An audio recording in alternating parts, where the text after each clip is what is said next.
to consider, right? These key points that Gunja just brought up. What can they do to make sure that they secure game 3 if you're Elventus, or if you're Shadowblade Slash, to not blunder the same mistakes in draft that you did in game 2? And honestly, they were probably outdrafted in game 1, but it was a team diff, a player diff, and they were able to win despite their game 1 draft. So we do see the same Bard, the same Nocturne ban to start off. Shadowblade Slash, of course, going to continue to take a look at that support lane and cancel out Mr. Better Chemicals himself. Yeah, it feels like they're just pretty much doing the same bans in game number 3 as well, with the Bard and Nautilus ban. For Elventus Amber, they're also going to be just banning out that Nocturne and Malzahar. Most likely going to be running that out with a Shen ban as well. So bans are looking the same for the side of Shadowblade Slash. I would like them if they didn't go for the BM salty run back. I think that they do have more tricks in their wheelhouse. So the Kai'Sa Leona, it is a strong bot lane, but it did definitely get gapped a little bit by the Tristana. It is now an interesting situation where Elventus Amber might want to ban out the Tristana here instead of the Shen, and that's exactly what they're going to do, just so that Tristana isn't being played, because it has been such a power pick. It does have that flexibility, so they're just going to take it away and kind of add a new variable in this game. And Shadowblade Slash can opt for the Shen pick, but if they feel like something else is stronger, now Elventus Amber can get that Shen pick, and that's a pick that they've wanted in every single one of these games. Chief is a great Shen player, and it can really work if you want to play a kind of a 5v5 comp where you can have Chief in the side lane, but he can also instantly respond to these team fights that they want to take. So I like the Shen takeaway here,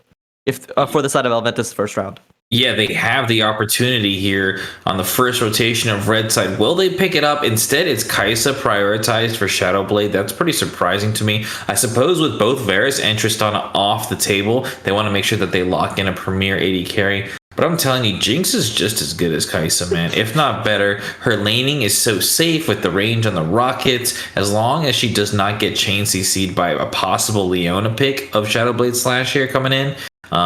Maybe Elventus decide to take that away for themselves, or provide some peel, a Thresh even. We did see Better Chemicals on Braum in game 1, which was also nice. So we'll see what they decide to pair with the Jinx. Are they going to pick the Shen, though? Is it going to happen here?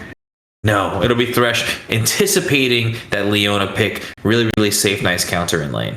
Yeah, I like the Thresh takeaway. Again, Jinx is a premier AD carry. She isn't played as much because she does rely on either a support champion like the Thresh or the Tahm Kench to really make sure she gets her full effectiveness, because of the amount of dive, the amount of assassins kind of running around. I know even Assassin Kane is running around in the jungle right now. So I like that they do end up picking the Thresh here. And now for the side of Shadowblade, I would really like it if they take the Shen away. I think that now this Elventus comp can really get super strong, because if you give the Shen away, now you turn it into a Jinx comp that has the tools to make sure that nobody can dive it. A Thresh and a Shen makes it that this Jinx will be able to pump out damage, pump it out safely, and really take over these team fights. And Balthazar already having it pop off game number 2. I feel like you want to make sure that someone else beats you. That's one of the things that I like to say, and this is kind of an NBA term. When you have a star player, make someone else beat you. You know, don't let the LeBrons, don't let the Stephs beat you. Let's let Richard Jefferson or J.R. Smith beat you. So I don't like that take the Volibear here, because now Elventus should be able to just take the Shen, ban out some mid lane picks, and really run a super strong Jinx comp for Balthazar. Please take it. I'm gonna no.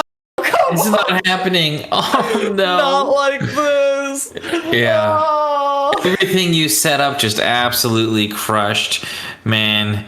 Gunjan, what has JR done to you? Aren't you a Nets fan? I'm a Cavs fan, and JR's ruined my 2018 You're a Cavalier fan? I was going to ask if you're a Cleveland fan because of that comment, but you told me you're from Jersey. That makes no sense. All right, they pick up the victor. He played it in game 1, and then he was bullied by it in game 2 a little bit in lane, so they decided to take it for themselves here again. I thought he played decently in the mid lane here for Elventus. And of course, that Tryndamere is going to be banned against Chief now. They could. I think that set might be banned here. I honestly think they don't want to see Chief on that split push set, and there it is. Right, it was so strong. Are they going to take Shen, man? It's actually great into a Jinx comp, but he needs a buddy, someone to pair a diving jungler with that Shen because he needs something to be able to get to that back line. Now, I wanted to touch on the bot lane of Shadowblade Slash because we've been talking about all this top lane, different possible picks. Hopefully, Elventus will fulfill your dream here. And he, I mean, he gets a buddy. They're saving the top lane for very last, making sure that the Volibear is actually going top and they get the correct counter pick. But I don't like the Lulu pick. I do now because Kha'Zix is locked in. In fact, I don't know why you would pick a diving, I'm sorry, not a diving, an assassin into Lulu.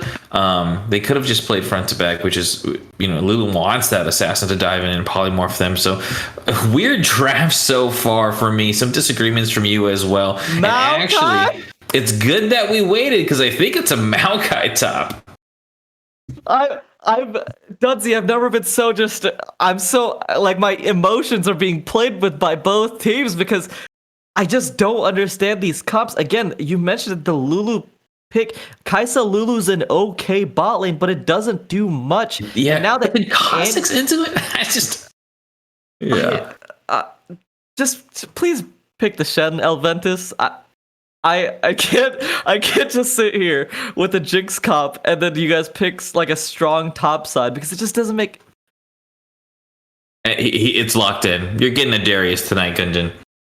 There it is. So 2 unorthodox picks that I did not expect. B5 and R5 are Annie and Darius here. Darius definitely should win this lane. I know it's competitive, but Ghost Darius is so much better for lane, and even in team fights, it's decent. If you're playing Darius, there's just no reason to take TP. Commit to the lane, commit to the win. Please let me see Chief know what he's doing here and take Ghost. On the other side of the Rift, Annie pick. I kind of love it, man. Like, she is such an underrated control mage with huge amounts of burst and CC. I think if you can utilize her kind of zone control and play around those edges, Annie can be really, really strong. Yeah, it definitely can be a really strong, and it is one of those secondary picks that Void Rifter likes to go to whenever he doesn't end up getting that Malzahar. So I'm excited to see it. The reason I'm just kind of tilted because of the draft is because, again, you can draft this style, right? You can draft the Kha'Zix and the Darius, and it looks good. On paper, it all looks good. But from watching Elventus Amber play in Game 1 and Game 2, they've not played around their top side at all. It feels like a Balthazar game. It feels like a game where you group up as a team. And if you're going to pick the Darius, you have to play in a different way. You have to augment the style of play. And I feel like Elventus Amber right now isn't at that stage to be running a side lane threat because they had that in game number 2, but they didn't play around it. So from what I've seen in game, what that tells me is it's kind of having there's a dissonance between the draft and the gameplay, and that's what I don't like. That's why I get so annoyed because it's just one of those situations where you have the perfect comp here. I would love to see a Kha'Zix and then a Shen round out because then you have a diver with the Kha'Zix if he wants to play that side, but you also have this peel threat for the Jinx to kind of stop. But I do think if you're looking at the comps that we have presented in front of us, I think that the top lane matchup is obviously in favor of Chief in the top lane with that Darius, and I do think he should opt. I think if you're going to play a Darius, let's just go Flash Ghost, let's go Flash Ignite if you want to go that style, and just win top side. The jungle matchup, I think that the Kha'Zix Volibear, I do favor the Kha'Zix just because I think the Volibear can't punish him enough in the early game. And I think once he gets to that level 6 mark, he will be able to really feast off these squishies like the Kai'Sa Lulu. Obviously, the Lulu polymorph is going to be a problem, but with the Thresh setup, I think it should be fine in that bot lane. And so I think in terms of comp-wise, I think, again, Shadowblade Slash kind of got out-drafted. Yeah. But for the side of Elventus Amber, I just feel like they haven't shown me that they can utilize the tools they picked, so I get scared as we head into Game 3. Yeah, but I mean, you say Shadowblade got out-drafted. They almost did this to themselves. We'll take a final look at these drafts, but before I get your thoughts on what's going to happen in this close Game 3 here, 1-1, going into Game 3, let's take a look at what happened around the rest of Mid-League. I do want to shout out CB Rutledge, who called that every series tonight played in mid league would be a 3-0, except for the streamed match, which, what do you know? The streamed match, we are 1-1. And take a look, Fever with a dominant 3-0 performance over Bucky's, CB Rush with a dominant 3-0 over Divine Ascension. And then finally, we have Death Cards, who are currently 2-0. We're waiting on their last game to come in. It looks like they're going to 3-0 as well. So there you have it. The Prophet Rutledge calling what's going on tonight. Kudos to you, man. Gunjan, we are here. Elventus versus Shadowblade. What's going to happen? Who's going to take the series tonight? I think just based on what we have presented in front of us, I would say that it's going to be probably Shadowblade Slash. Going into game 2, and this is something that we talked about, Dunsey, was that even when Elventus has a lead, I feel like there's situations where they're just not utilizing the gold effectively. I feel like they give opportunities for the enemy team to come back because of their lack of complete vision control. And especially in this comp, I feel like for Shadowblade Slash, even though it's an awkward comp. Like we haven't seen Maokai in top lane in a long time. Annie in the mid lane's kind of an off meta pick, but I feel like it's very simple to execute. And I like the bot lane of Metapod and Cornbread. I think that they've been playing really well, even though Balthazar and Better got the better of them in game number 2. I like this bot lane, and I think that they'll kind of play through this bot-centric style. And so I expect in game 3, we're going to be seeing double TP's bot lane a lot. That's what I expect from the Shadowblade Slash, and I've seen them do it. And so just from seeing them do it already, seeing them be able to execute a lot cleaner and kind of close games out a lot more, I think if this goes even into the mid game, I would favor Shadowblade Slash. I do think that the Elventus comp is a little bit better, though. I think that their solo laners have a lot more agency. I think top lane is a heavy favored matchup for this Darius, and I really like how NIL played in game number 2, and I hope that he can kind of replicate his performance in game number 3, but with a lot more aggression on this Kha'Zix pick. Yeah, I hear you, Gunjan. I hear you loud and clear, and that's all well and dandy. But tonight, Elventus fans from across the world are going to be talking about the night that Amber Elite turned around their series. It is tonight they're going to come back to, ladies and gentlemen, May 26th, that they came back against a middling team, Shadowblade Slash, and they're starting their playoff push in week 4 with a 2-1 return off the back of, you guessed it, LX Chief Ghost Flash top lane Darius. Here it is. He is on another carry. I'm calling it right now. Expect a breakout performance from your LeBron Jameses, from your Kobe Bryants, LX Chief in the top lane. Give me the Darius. Inject that ghost into my veins. I'm ready for the Elventus turnaround. I feel like you may have been brainwashed from some Darius players that you've seen. I like the Darius, but I am scared because, again, he's going to be walking, if he doesn't get a good flank in, he's going to be walking directly into an Annie stun, into a Maokai root, and he's going to get pumped with so many plasma stacks that he's not going to know what hit him. I'm hopeful that the bot lane of Elventus can really pull it out because I like seeing Balthazar pop off. I think he's a great AD carry talent in Excellency mid-league. I just fear that the comp is not fully set up to turn into that Balthazar comp, and that's the only thing we've seen that succeeded. They haven't been able to execute in the 1-3-1. They haven't been able to kind of utilize mid lane pressure to kind of open up the map, and so if it's not Balthazar, I don't see it. I favor Shadowblade Slash, but I'm excited going into game number 3 because, again, 2-0s all around the league, 3-0s all around the league. It's exciting to see kind of this change up, and I hope for the side of Elventus Amber's sake that this is the turnaround because, again, 6 teams need to make it into playoffs, and we only have a top 4 right now. So someone's going to have to break into those last 2 spots, maybe even break into that top 4, and I hope one of these teams makes their breakout right now, right here and right now. But as we have kind of broken down this game number 3 draft, we will be setting it up to a short break before Icarus and Cam come back to your lovely ears as they serenade you with game number 3. Do not miss a thing. Shadowblade Slash and Elventus Amber head into game number 3 in a short jiffy.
We're back, ladies and gentlemen, for the final time tonight here between Shadowblade Slash and Elventus Amber Esports Elite on the blue side, Shadowblade Slash on the red side, Elventus, trying to see which one of these two teams is going to pull out the 2 victories in tonight's series, as it has been a very close back and forth. At least game 1 was. Game 2, though, Elventus is feeling pretty strong coming off the back of a dominating victory.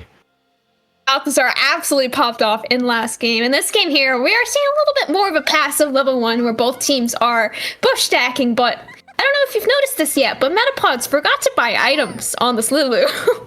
It's a little bit awkward whenever items don't get purchased. Hopefully he notices before he reaches the laning phase, because entering lane without items, you're going to start seeing a whole lot of pings come down wondering why this Lulu is just so weak. Yeah, I mean, without having the early spell thieves, you're not making any gold towards your vision quest that you really need for those those wards later on. So without having those early spell thief stacks, I don't know how she's gonna find this laning phase.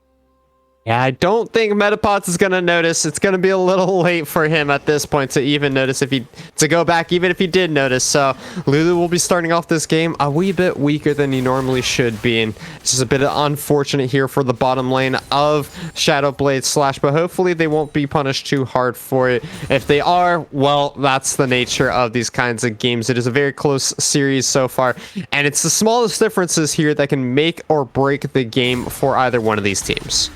Game 1, we did see a very, very even game up until around that 25-30 minute mark when Malzahar finally found his 2 or 3 item power spike. But game 2, we saw a very nice early game lead with about 5k gold from Elventus, and then they were able to close it out for that game victory. Now we're in game 3 so far, and nothing has happened, which compared to the last 2 games is a very slow game.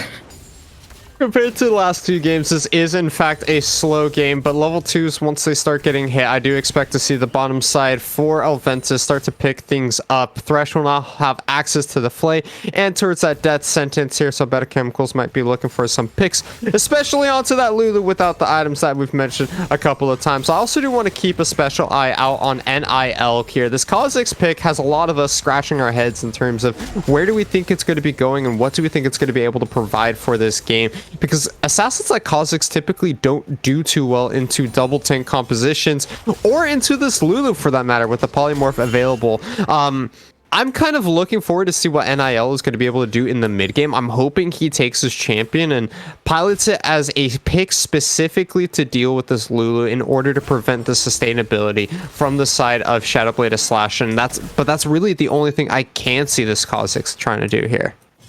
Yeah, and so far it does look like he is trying to fight over this top scuttle that we've seen so many times in MSI. Is he gonna flash for it? Oh my gosh, he is able to secure it with his smite in the end, but he is gonna force out both of the jungler's flashes for just the top scuttle there. Wonder where the flash from NIL was going. He could have potentially gone over the wall in order to finish off the kill on the Meteor Toast, but he wouldn't have had a way out, so taking the safe flash for sure on that play. But what's important is that Scuttle Crab was secured by NIL. Already we see that Better Chemicals is rotated up towards that top side, which means Balthazar gets chunked out there. He will be setting up the Scuttle Crab, the next Scuttle Crab for his jungler, but NIL didn't get a chance to back yet, and Meteor Toast was able to heal up at least a little bit. So will they look for a play onto the Kha'Zix jungle here? Void Rifter will not rotate over, and instead lets that second crab be picked up. Double crab start here for Elventus. Great start to the game. I mean, we were flaming this Kha'Zix pick, right? But early game, this is where Kha'Zix absolutely shines. And so far, we have gotten to see him secure these 2 Scuttle Crabs. And I mean, this isn't really what we were meant when we thought that the pick was bad. But so far, he is making the pick look like it's good, which is what we were hoping for. You gotta hope that he can at least pull out the strengths of this champion as best he can while he's still strong here. And getting those double Scuttle Crabs is a good first start here. I need to see him find some kills for himself, though. Fortunately for him, the mid lane flash and the jungler flashes have both been blown. So once he gets his first back here after these wolves, we can see if he gets himself a lethality out and picking up that early serrated Dirk, and then start looking for invades onto Meteor Toast, because that early game damage just does so much work here here in comparison to the likes of the Bombi Cinder or tank stats that really don't provide much dueling potential throughout the early stages. Yeah, we are definitely looking for NIL to find anything that he can in this early game. So far he is doing that very well, but he hasn't taken any real objectives yet other than these Scuttle Crabs, and he is ahead around 2 camps in CS right now, but that is not going to mean a whole lot later on when his entire champion identity is just completely made useless by a Lulu Polymorph. Lulu Polymorph will be quite a pain for NIL here, but more importantly than that, the amount of CC that is available just in general for Shadowblade Slash is going to make it difficult for this Kha'Zix to pop up, because they do have double frontline members in this Volibear, in this Maokai, and then if you ever make it past them, Lulu and Annie also providing so much CC. And really my question though is, if the CC isn't enough, or if the CC isn't enough to dissuade Shadowblade Slash from making a fight happen here, where's the damage going to be coming in? And a lot of that's going to be coming down to Cornbread and Riftmaker here in order to provide the DPS that is necessary for them to win these fights, because you can have as much CC as you want, but at the end of the day, if the damage isn't there to follow up on it, then it's going to be still very difficult for Shadowblade Slash to win these team fights. Yeah, and on the flip side, Chicken Crocs is the only AP on his entire team, excluding Better Chemicals on the Thresh, which, I mean, Thresh does very little AP damage, but you could say that he's an AP champion, right? So Balthazar, NIL, and Chief are going to be making Shadowblade Slash forcing stack armor just for them, while Chicken Crocs just gets to really do free AP damage in these team fights, which, again, is going to make Shadowblade Slash's team fights very tricky with these tanks. There will be some tricky team fights coming up here, as we have by far the slowest game of this series so far. No ganks really happening just quite yet. As I say, that NIL goes in, but he's quickly denied. Oh yeah, he's still level 5 on this Kha'Zix, and he's trying to gank solo laners when they're level 6. It's very hard. He does find that ult from Maokai, but it's not going to be much else other than some saplings chasing him as he tries to run away. And actually, Shadowblade Slash are going to be trading this for this first Ocean Dragon of the game. It's a great rotation coming in from Shadowblade Slash. Seeing that the Kha'Zix is on the top side of the map, NIL is not going to be the try and smite steal. We will see a fight start on the top side while this dragon gets picked up, though. It does look like that they are going to be able to secure that first blood for Chief in the top lane, but they did unfortunately have to give up the first dragon of the game for it, and NIL is looking to make the lead a little bit bigger as he invades for that blue buff, as we watch Chicken Crux and Void Rifter fight a little bit in this mid lane here, as Meteor Toast looks to steal this blue buff away as he knows his own blue buff is about to be gone as well. He's trying to find this 1v2 over Better Chemicals. Cornbread actually ults in, and he's able to find that kill on the Better Chemicals. Balthazar forced to flash away, all just over this blue buff. Yeah, and level 6 there for Cornbread means that he has access to the killer instinct. Balthazar and Better Chemicals rotating a little bit earlier, but that allows for the bottom lane of Shadowblade Slash to shove out the wave and hit that also important level 6, getting access to the ultimate abilities. Even just for Cornbread there, he allows him to come in with the heal, save his jungler, steal away the blue buff, and steal away the entire bottom side rotation here of Elventus esports. Meanwhile, top side absolutely getting punished here. Oh no, Bird King, he decided to breathe on the map, and NIL did not let him. He's finding another gank, and Chief is actually going to be flashing to secure that kill on the Bird King in the top lane. Double kills given over to Chief here. You may have been able to steal the bottom side from NIL, but NIL steals it back from Meteor Toast. At the end of the day, it is 2 kills given over to the Darius on the top side of the map. And when you're facing double tanks in the top side, jungle and Maokai in the top lane, it makes it so difficult for you to feel like you have any pressure around Chief here, because he's going to be able to start taking these 2v1 fights now that he's found himself an early lead. Not only does he have the double kills, but he also sitting at 30 CS up and a whole level ahead of his lane opponent. This top side of the map is just going to have to be carefully dealt with if you're Shadowblade Slash, in order to make sure that you try and mitigate the bleeding as best as possible. We did get to see Balthazar's pop-off game last game, whereas Chief had to play the more supportive role. But now this game, game 3, we are seeing a little bit of a role swap here. Now we're seeing NIL putting as much support as he can in the top lane, as Chief is getting all the kills for his team. Technically 100% KP, not including the death from Better Chemicals. Slow early game still so far, but important to note that there's a 2k gold lead here for the side of Elventus. I'm curious to see how these early dragon stacks are going to be going, though, when the top lane is the lane that has the lead here for Elventus. You have the gold advantage, but how do you plan to get Chief to come down to the bottom side of the map? I'm actually really curious to see that he is in fact running that teleport. I had just assumed that he'd been running Ghost this entire time, because Ghost is the typical summoner spell that you do take on Darius when you're playing him topside, because you want to be constantly looking for these aggressive lane trades. You always want to be pressuring out your opponent here, and when it comes into this matchup, it is no different. But instead, he will be running the teleport. He will have it up at the exact same time as Bird King, so there will never be an instance where Bird King or Shadow Blade Slash can make an uneven fight happen across the map here without LX Chief making his or showing his appearance as well. Yeah, and speaking of summoner spells, Chief had to take that TP in order for Chicken Crocs to be able to take the cleanse that he did in the mid lane just to counter, or I mean, try to counter Void Rifter's Ignite that he actually took. So there isn't actually a teleport available for either mid laner in this game. It's really curious because we have been seeing a lot of teleports coming out in the past couple of games this series, so not seeing as much of a macro play. This game definitely feels like both teams are playing it much more scared and defensive, because it is that third and all-important game of this series. Whichever one wins this game here starts putting themselves ahead in the head-to-head, and we are in the middle of the season. We've been talking about it all night so far. These are the games that are most important for these middle-of-the-pack teams, or these are the games that are most important for these middle-of-the-pack teams, because these are the ones that are going to define whether or not you're 5th, 6th place, or if you're 7th, 8th place, and whether or not you're going to be able to make it into the playoffs at the second stage of this tournament. We do have Rift Herald being dropped bot side. Are we going to see a potential dive happen here?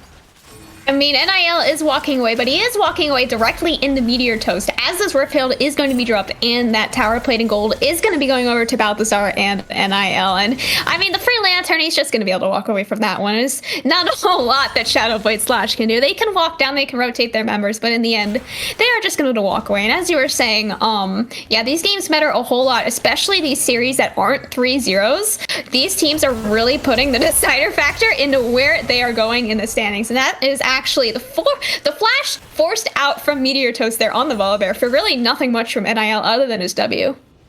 Yeah, you're going to get the jump away from NIL there, but he also has to pop the ultimate. So a couple of key abilities blown by NIL, but the flash will still be available. However, it is going to be Shadow Blade Slash that does have that priority on the bottom side of the map, and able to rotate over first. So NIL decides to leave it all alone, gives up the second dragon of this game, which is going to be putting a bit of a timer for Elventus if they continue to get these drakes on the side of Shadow Blade Slash. Instead, he's opting to try and make a collapse happen here in the middle lane. Chicken Crocs trying his best to bait them up towards NIL, but it does not look like he's going to get much there. And then they just have to walk away, so that's a free dragon picked up for the side of Shadowblade. Oh, Void Rifter trying to find the solo kill in the mid lane, but Chicken Crocs finds the cleanse, but it's not enough. Void Rifter is able to pick that up with nothing other than his Ignite. NIL might potentially look to turn this around using his flash, is able to secure that kill. Metapods unfortunately recalling on the Lulu, not fast enough on the reaction time.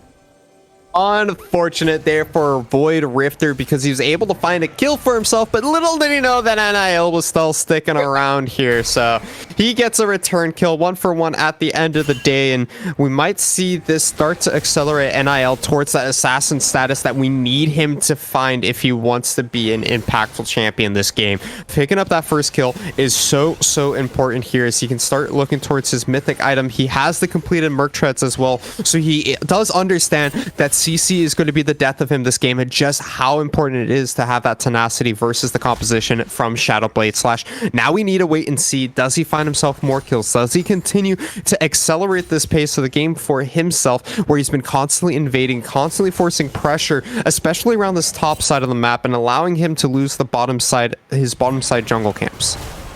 Yeah, he did definitely give up his early game for his top laner Darius there, but I mean, he did get Darius 2 kills, but Chicken Crocs is in a little bit of trouble here in this Herald Pit, and that's just going to be a free kill going over to Meteor Toast as he's able to ult over the wall, finding that kill onto NIL as well. Actually, Void Rifter is able to pick up that one, as Chief unfortunately just has to watch his teammates die around him, as he is the one with the lead, but not the one that's in the fight. And this is actually going to be the first tower going over to Elventus in the bot lane, meanwhile. Elventus has slowly but surely been putting some shove resources into their bottom lane, but what's more important is that Cornbread and Metapods, we haven't really had a chance to talk about them this game yet, because there's not a whole lot that Cornbread and Metapods can do in this game. They're very short range. They have the Enchanter, who's playing who's a very safe style champion, so they don't have the option to look for aggressive plays outside of that killer instinct we saw in the jungle when they had the level 6 disparity. But now they're just getting shoved in, they're getting outranged, they're getting harassed out, and Cornbread has to constantly be using his mana to clear wave after wave and still can't be keeping up with Balthazar and Better Chemicals just zoning them off of these minions, and they lose their bot lane turret without much influence outside of that Rift Herald for it. Ice is definitely a very hard champion to be won. You can do it if you believe that your skills are significantly better than your opponents. But as we've seen in this series, it is definitely not a significant skill difference between these two teams. This game in itself is really deciding which team is the better team. So B1 and Kaisa is very dangerous, as if you aren't able to find the early lead on her, she's not going to be nearly as useful late game as a Jinx will. She just naturally scales better. That's why we've been kind of questioning this Kaisa pick all throughout tonight, is because it doesn't really feel like that important of an AD carry in the current meta. The Tristana outranges it in the later games and is aggressive enough early on that it doesn't get punished from this scaling Kaisa pick. Jinx also outscales it, also outranges the Kaisa, and so it just feels like the priorities from these teams on the Kaisa champion haven't been in the right spots. And it feels like almost a waste of that B1 picker for Shadowblade Assassins. We do see the Rift Herald gets picked up here in a very sneaky fashion from Elventus as well, so NIL will be able to get that second eye for himself. They might be looking to drop that one around this mid lane turret in order to open up the map a little bit, but the game is still going so slow in comparison to the rest of the games this series. It is a 3k gold lead here for Elventus once again, but 2 dragons being in favor of Shadowblade Slash and another dragon about to spawn on the map in 40 seconds. This could be a very important team fight coming up. Yeah, we are only sitting at 7 kills here at 17 minutes, which compared to the last games is definitely very, very slow. So we are having this third dragon spawning, which could potentially be soul point for Shadowblade Slash if they are able to pick this one up, but it does look like Elventus is the ones with the river control this time. That's going to be the flash forward for Better Chemicals, missing the hook, very unfortunate, onto Void Rifter, but Bird King is here trying to do as much damage as he possibly can. Meteor Toast with the huge flank in the back line. Chief is not able to do enough damage. That's going to be Rift Herald spawned in the mid lane as well, just randomly in the middle of the fight as well. Meteor Toast very tanky on this follower, but doesn't do any damage, and that's just going to be 1 kill from Balthazar going over for 2 kills from Shadowblade Slash, and this is potentially going to be the first dragon that Elventus is able to pick up, this Infernal Dragon. They may not be able to find the assassination onto Void Rifter that they wanted, but they were able to keep him out of the fight, and more importantly, they made the aggressive play to start off the fight on their terms there. They did not allow for Shadowblade Slash to set up around that bottom side dragon, and instead make a play. They force Void Rifter out of the fight, and now they're able to pick up their first strike of the game. They accelerate the game as well by getting that Rift Herald down in the middle of the fight. It looks a little weird, but when everybody's focused on the team fight and that mid lane turret drops down below half health, it's an easy pickup for NIL there in order to break the mid lane turret, and now we can start to look for that deep ward coverage once again for Elventus here. We already see there's a pink ward behind the red buff, and as Elventus gets back out onto the map after resetting from that dragon fight, we can watch and see if they decide to put more wards down in the enemy jungle, especially around this top side where the Baron is going to be spawning in just about a minute here. Yeah, Elventus actually found a massive lead through that fight. They found 1 more kill, they found 1 more tower, and they found 1 more dragon, which, I mean, that's one of everything that you need to win this game. And meanwhile, Chief is just gonna run down Bird King, just finding that solo kill in the top lane as Shadowblade Slash is gonna look to collapse. They are trying to find this stun onto Darius, but he does have so much tenacity, but Annie is able to find that shutdown onto him, closing the gold lead just a little bit. tenacity, but not enough health in order to survive the burst damage coming in from Void Rifter there. 1-for-1 at the end of the day, and we see how strong Chief is in this top lane tank matchup. He can just walk down Bird King throughout the entire lane if he does not have that flash available. NIL thought he might be able to try and help out his top laner, but in the 2v1, Kha'Zix is all but useless. Not that great of a team fighting champion, so I do need to see him continue to look for some more cheeky picks. He's found himself an extra kill in this game, but he's slowly falling behind this Volley Baron. The further behind NIL falls, the harder it is going to be for him to continue to try and pressure in this game here. We do have the Baron that has finally spawned onto the map. This is an opportunity where NIL can use his champion to his advantage because Kha'Zix has an extremely fast early Baron clear with that isolated Q. But we need to see them get that ward coverage around the top lane. As I mentioned before, they need to make sure that they have their pink ward set up and that there is vision in the enemy jungle so that they do try to go for an early Baron cheese, which I think their composition would be really strong at, that they don't get collapsed on and punished for it. Yeah, as for right now, Elventus actually has 0 pink wards on the map, which is very unfortunate. Actually, they have no control over the top river other than just that one outer bush, and then they have a few pink wards, or not pink wards, normal wards in the bottom jungle, but that is not going to be nearly enough coverage that they need to secure a Baron or the Dragon even. That's going to be spawning in around 2 minutes here. And I just wanted to talk about how Chief on this Darius is holding the entire gold lead. He's sitting at 3k over Maokai at the moment, and that is the 3k that they have over Shadowblade Slash. So if they aren't fighting without this Darius, then they're basically fighting completely even, which is not where you want to be fighting, especially with the Kha'Zix. Yeah, Kha'Zix won't be able to influence the team fight nearly as much as a Volibear here. Chief will have to be looking for those teleport plays, but he fortunately does have the teleport up and available for himself. So he goes back towards the top side. Dragon is going to be spawning in a minute 40 here, so no early game Baron focus just quite yet. We will see both of these teams start to rotate down towards the bottom side of the map, start placing in that ward coverage that they can get, but already we can see that Shadowblade Slash has started to set up the pink wards in their own jungle to make sure that this invade gets seen out here. They don't want to let any wards get placed down for free from Elventus Gaming. Instead, they will find NIL here. It might potentially find NIL, but there is still that nice Thresh Lantern there. Just make sure that he doesn't get himself in a too sticky of a situation. But they are slowly giving away the control that they do have over the spot river, as they don't have their Darius as they so desperately need with his gold lead over Shadowblade Slash. He is still splitting top, which is not really what you want to do when you are trying to fight over this Ocean Soul point. He still has 50 seconds to pressure this top lane. There's also double teleport available here. Oof. I can see a world where Bird King uses his ultimate and then teleports to prevent Chief from teleporting in first flash. Void Rifter with the flash timbers. Oh my goodness. Meteor Toast also going to dive under both of the towers, but he does not do enough damage on this floor. But this is going to be a teleport coming down from Bird King, as LX Chief was able to walk down without having to use his teleport, but they aren't able to get a whole lot despite their person lead other than this dragon that they will be able to secure, which is their third Infernal Dragon. Victor blown up so quickly that they knocked his Crocs off there. He gets instantly deleted at the start of that fight. Then we have Meteor Toast that is able to disable the turret. They pick up the mid laner turret for themselves, and now they're able to set up around this dragon pit before the enemy team can get set up. They clear out the ward coverage. This is another team fight. This could be another team fight that they could look to take, but I don't think that they should, as they really are down in numbers here. And I think NIL is really trying to force a team fight here, but he is going to try and just walk away. That's a nice hook landing onto Meteor Toast. Just a little bit caught out, but they don't do any damage other than Chief, who is able to secure that shutdown onto Toast and just walk away, only having to unfortunately trade Better Chemicals life for it.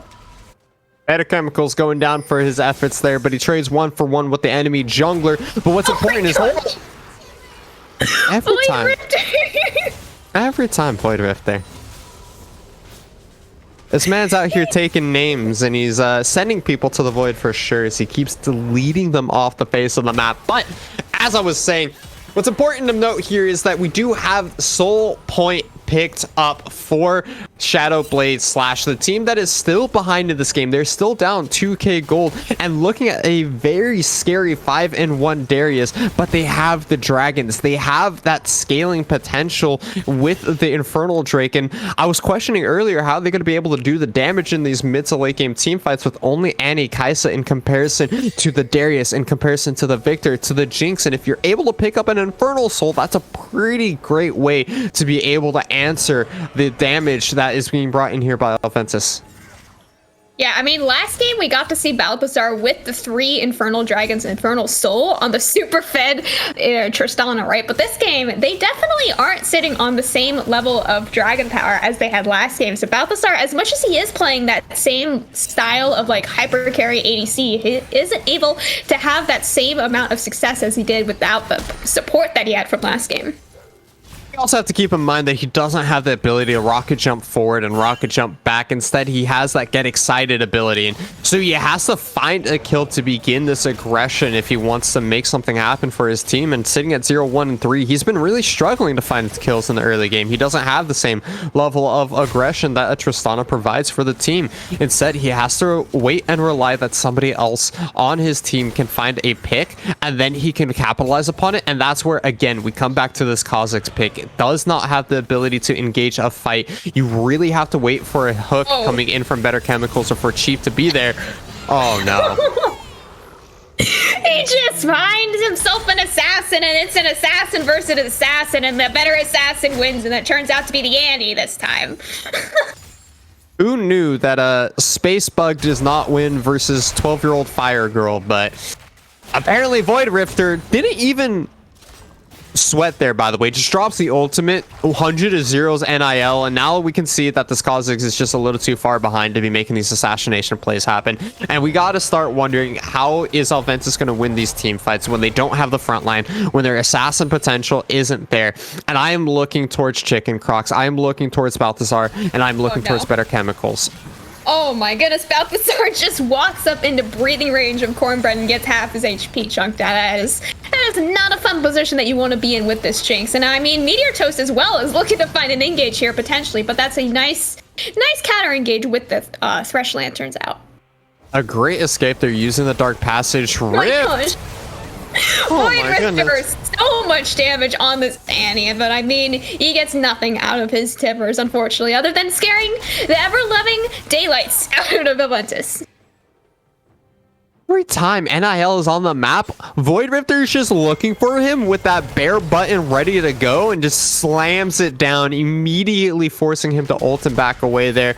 Meanwhile, bottom side, I don't think Chief is going to be able to pick up the kill here, but he is going to continue to pressure Bird King as he's been stacking armor at this point so far. And this is where things start to get even scarier for Elventus, because Bird King is sitting at 0-3-5, but he's already picked up the Ninja Tappies. He has the Frostfire Gauntlet, and he's working towards that Bramble Vest. He's getting to a point where there's so much armor on him that Chief cannot take trades versus him anymore because he's losing to the base damage. Oh my goodness, NIL was so almost caught out there, but not quite. Nope, Void Rifter finds the pick once again onto Chicken Crocs. Cornbread able to do so much damage to Chief, which is, again, their only gold lead that Elventus has. Better Chemicals has to run as fast as he can, but Void Rifter once again has the setup. Double kill going over to Cornbread, as well as potentially this Infernal Soul going over to Shadowblade Slash. The potential Infernal Soul, still 15 seconds before it spawns. NIL is going to be going back to base. If I'm NIL here, I cannot be going back into the fountain because you do not want to be giving over this Infernal Dragon to Shadowblade Slash. But alas, he does leave, and that means that the Infernal Drake will be spawning here already. SBS is set up. They want to pick this one up right away. 4 members there. They'll be able to burn it down very quickly. Will NIL be able to make a steal happen? Does not look like it. Doesn't get into the pit. So Infernal Soul is picked up by SBS. And it's going to be looking like a very scary game here. Yeah, I mean, Void Rifter is set up to 1v9 this game on the Annie. He has been one-shotting people ever since he was 2-2-5. He found 3 really nice picks to find that 10th Darksteel, which he is now, I'm very glad, upgraded to a Magi's, by the way.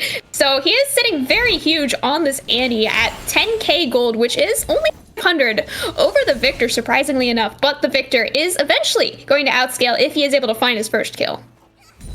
When he's able to find his first kill and start getting all of those upgrades, he does have 2 currently based off of farm and is working towards that 3rd and final upgrade. Once he gets access to that Chaos Storm upgrade as well, it'll be very, very important to watch Chicken Crocs, as there is no MR that has been built outside of a Negatron Cloak from Meteor Toast. But that does not mean that Elventus can breathe easy just quite yet. They've lost the gold lead. It is now just a mere 300 gold in favor of SBS, but it is Baron that is being started up with this Infernal. So no, there is one ward in the back of the pit, and I think it has vision. It does have vision. It does have a TP coming down from Chief as well. They could be looking just to try and stop the Baron or even look for a steal. Chief is able to secure the steal on this, oh my goodness, on the pick. And I mean that there's no damage follow-up. His entire backline is already dead. Andy is just absolutely huge. Chicken Crocs is not even able to flash or cleanse away. That is going to be the 4 for 0 for Shadowblade Slash, despite that fantastic Baron steal from NIL. IL, almost the hero that Elventus needed there. He gets the Baron steal, and it stays on better chemicals. But again, there is no team fighting with this Kha'Zix there. He can do the smiting, he can get the objectives, but he cannot help when all 5 members of Shadowblade Slash are grouped up here, and 4 members go down. Better chemicals. Ooh, is he gonna get a return kill? I don't think so. Oh my, it's so close. The Lulu shield and the heal actually from Cornbread saves his life, but that does make them stop taking their Nexus Tower, surprisingly enough. So better chemicals might have actually just saved the game for Elventus.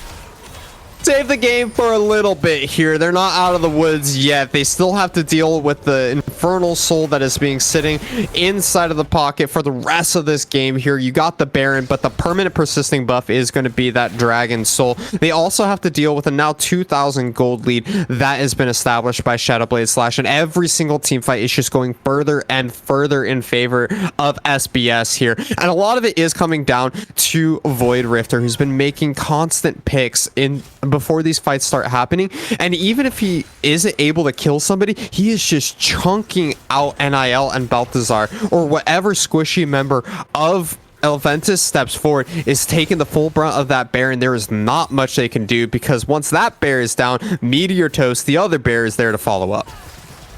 Void Rifter is playing this game as an assassin. He's playing this game just how NIL really wanted to play it on this Kha'Zix, but he was unfortunately not able to secure those few picks that Void Rifter was. So he's not nearly as ahead as he needed to be to find those one-shots before the important objectives that they have now lost.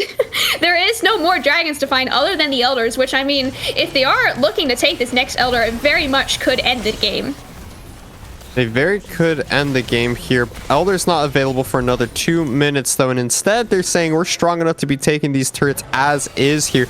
They pick up the bottom lane inner turret. They're trying to 4-stack for this bottom lane inhibitor turret. They do have teleport available on Bird King as well, so without teleport available on Chief, they're setting up a 1-0-4, and I love to see this macro play coming in from SBS, because they know they have the summoner's advantage here, and they're going to be able to continue to pressure the rest of the map here. Super minions flooding in through the mid lane, tank on the top side of the map. There is so little that Elventus can do. They feel the pressure here. If they can just stall out, wait for Balthazar to get another item, maybe even complete all 6 of his items here, they can look to take a team fight then, but until then, it is so scary. Yeah, at this point, the only way that Elventus can look to win this game is through taking a Baron or an Elder, or, I mean, really even both. If they are able to find that one team fight that they really need to find, and then they are able to secure one of those 2 super important objectives, they could still end this game with a victory. I don't believe that they are completely out yet. I do want to question why Balthazar is going Phantom Dancer here. He's trying to make sure that he doesn't get blown up by Void Rifter here, but having the importance of that Hurricane would make such an impact when it comes to dealing with this double front line of Maokai and Volibear. not saying that the Phantom Dancer is a bad item. I just don't think that it is the best second item here, especially on Jinx, who already has great AoE damage. Instead, he's going to be struggling to clear out waves in the mid lane. He's going to be struggling to clear out waves in the bottom lane. And if they just had that much more wave clear on this Jinx, I think they'd be able to stall out this game long enough for them to make a comeback fight.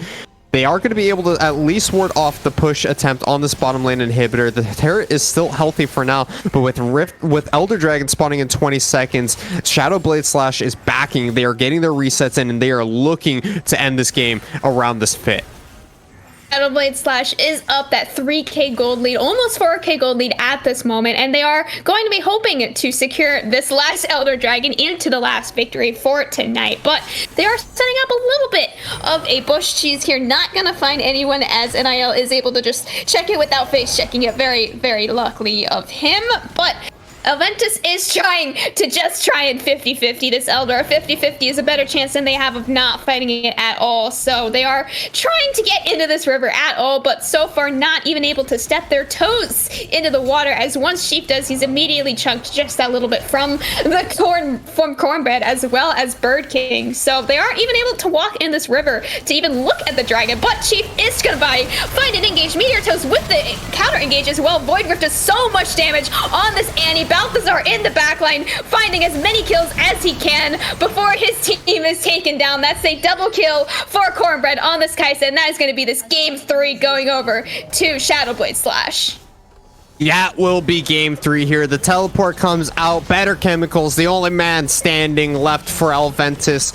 Yeah, Elventus Amber Esports Elite. He's going to be able to get a return kill from a cheeky dive from Bird King, but he's not going to be able to save his Nexus here, as Shadowblade Slash is the team that comes up with the 2-1 victory at the end of week 4 here. They're able to find so many early dragons for themselves, and without NIL finding a lead, without there being a strong priority lane here from the side of Elventus, they're just not able to make any fights happen on their terms, and slowly but surely the game slips away from them.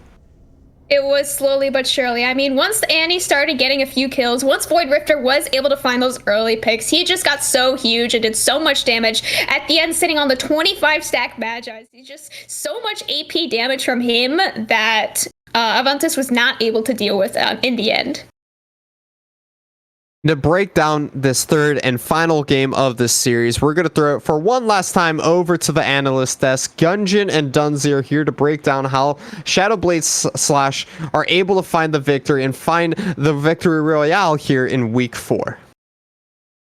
Welcome back, and they did indeed find the victory royale XD Fortnite. Am I right, guys? But regardless, Shadowblade Slash pick up the 2-1 victory and a dominant performance from Void Rifter in game number 3. He made Annie look meta, he made Annie look OP, but we talked about it, Dunzi. Game 3, Elventus Amber, they pick up this Darius. It looks like they're gonna play around it, and at the end of the day, you can lead a horse to water, but you can't make him drink. You can have Elventus Amber pick a 1-3-1 comp, but you can't make them play around it. It felt like they had the lead in the early game. Darius was incredibly strong, but the lead just kept slipping after pick after pick after pick, and eventually we got to the point where Maokai was holding Darius in the side lane, and we knew that it was all over, but the Elder Soul the Infernal Soul was just there to wrap it all up.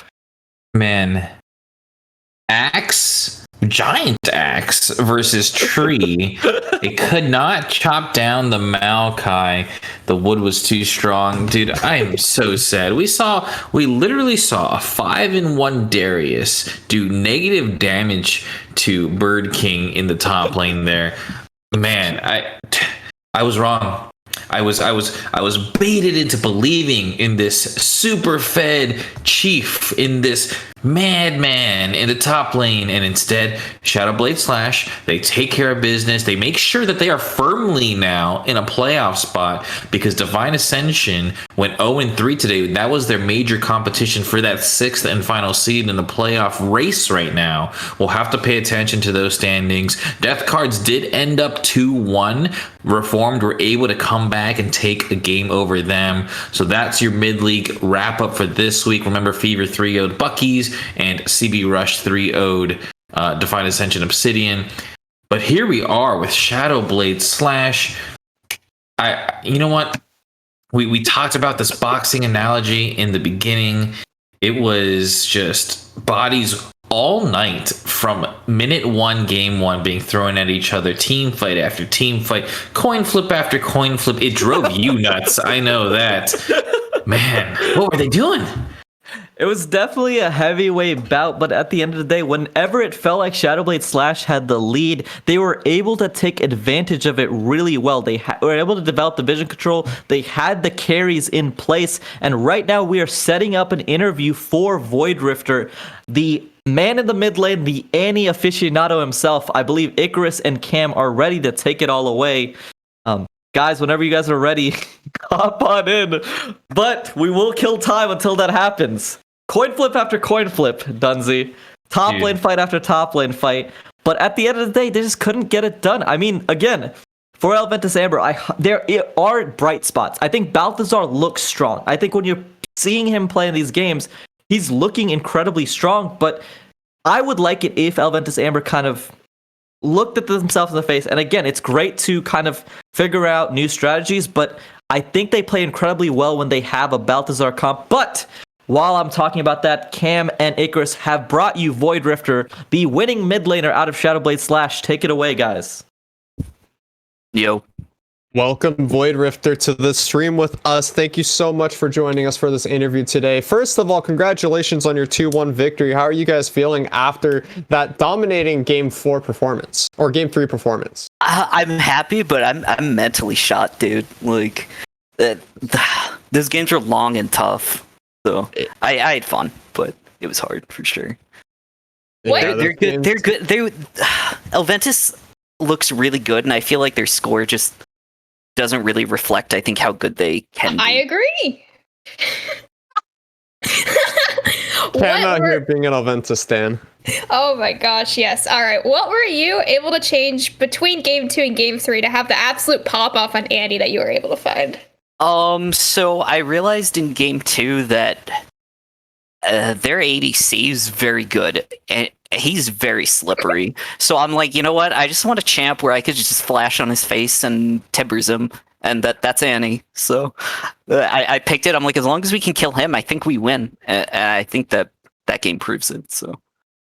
Yeah, I mean, it wasn't just Balthazar that was also taking a brunt of that. It was NIL that Kha'Zix not being able to really play the game. Kha'Zix, yeah. So he was getting greedy, I think, trying to assassinate me.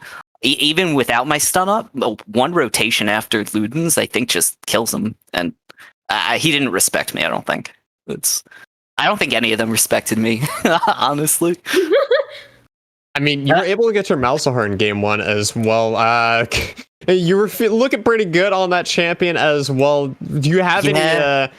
You saying the team should be banning your Malzahar every single match if possible? I mean, hey, if y'all don't want to do it, that's fine. Like, give me Malzahar Game 1. It's pretty freelo at that point.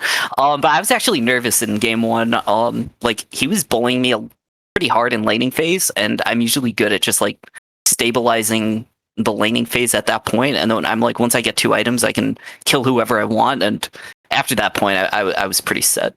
I knew we could win after that. But hey, if teams don't respect my Malzahar, let it through. Yeah, you guys really looked super good with the Malzahar. And then even in Game 2, you did get behind, and then you almost pulled it back just a little bit with the gold lead, but not quite. I tried. If I remember, Yeah. I don't know, all these details are fuzzy, honestly. But Game 2, when I played the Victor, I'm pretty sure I was positive for most of the early game. Yeah, and I felt like we were in a comfortable position. But things would just, tiny things were just messing us up, and then I started to lose that lead, and then Set kept ulting me in all those early mid team fights, and I just got my head smashed. I couldn't move. My team wasn't peeling. I love them, but sometimes I think they need to help me out a little bit more than they probably do. So. Well, looking forward to the rest of these weeks. You guys are sitting pretty middle of the pack so far, alongside Elventus and a couple of other teams. Are you guys feeling confident, looking forward to the rest of your matches, or are you guys worried about those and doing your best every week to come in as prepped and prepared as possible? Yeah. I don't know. I'm nervous for a few matches. I mean, some of the top tier teams look pretty solid. I think if we just come up with a solid strategy, I think we'll be fine. Particularly against teams like Fever. I think we can play around them and just hopefully smash them. So. Exciting Hopefully to hear. smash them indeed. Do you have any last words, any shout outs that you want to give?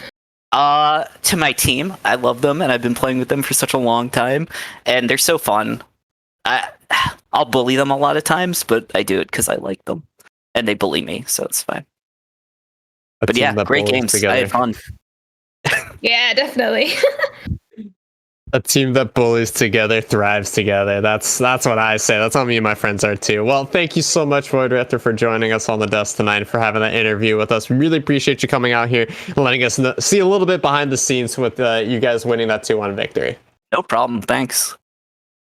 All right, ladies and gentlemen, with that, we're going to give one final walkthrough for the end of the night here between the other teams that we haven't been able to see yet. We have talked about the 3-0 victory coming in for CB Rush and for Fever here, but I am very happy to announce that Degenerates Reformed come out 1-2. They find themselves their first win of their experience here in Mid-League versus Death Cards Academy. So putting one on the board for themselves has got to be feeling fantastic for Degenerates Reformed. Congratulations to them for finding a victory there and giving themselves just that little bit of morale that you always need to find throughout these throughout these block of 3 games and series they have going on. But that's going to be up for us here, folks. Cam, do you have any final words for the audience at home? I do not. Thank you tonight for everyone that watched. Thank you, Gungeon and Dunsey, for being on the analysis decks. Thank you for Dory being in the back here, and thank you, Icarus. Yeah, especially huge shout out to Dunsey for joining us on the desk tonight, coming in last minute to help out with Mac being out of town. But with that, ladies and gentlemen, we're going to call it a good night. Thank you for watching, and we'll see you all next week.